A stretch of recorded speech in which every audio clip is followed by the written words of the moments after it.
Gospodine Blaževiću, vidjeli ste kvalifikacijske utakmice nove reprezentacije Bosne i Hercegovine. Kako ocjenjujete njihovu kvalitetu?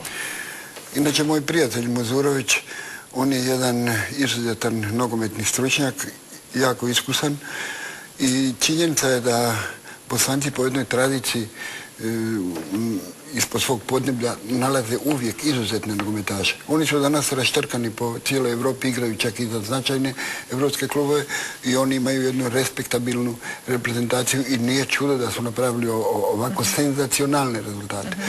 Večeras će biti uistinu veoma teško. S Nizozemcima su igrali 2-1 su ih pobjedili. To Norvežane, ko pobjedi tamo, oni su to... Zanimljivo da ste i vi bili u jednom trenutku blizu preuzimanja njihove reprezentacije. To bi sigurno vama bio veliki izazov, ali bili su otpori tada prejaki. Prejaki, da. Oni su već došli do Bihaća i normalno dogovorili smo se sve, dolaze, onda je netko iz vlade javio, ne može Čiro biti izbornik, on je Tuđmanovac, on je... Ne znate tko je bio taj iz vlade? Znam.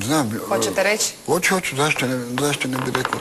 Samo čekajte, želim da ne pogriješim. Pušina se zove, Pušina u stvari ja sam bio pušač, a on je ostao samo Pušina, da. A dobro, vi ste se snašli. Ali dobro, dosta Hrvata igra u bosansko-hercegovačkoj reprezentaciji. Spomenut ću Hrgovića, Damjanovića, Bartolovića. Dakle, to su momci koji su zapravo izmiješala su se ta dva države. Pa upravo radi toga mi je jako žao da su ovi incidenti već nažalost tradicionalni, jer to bi morala biti jedna utakmica uistinu spektakularna.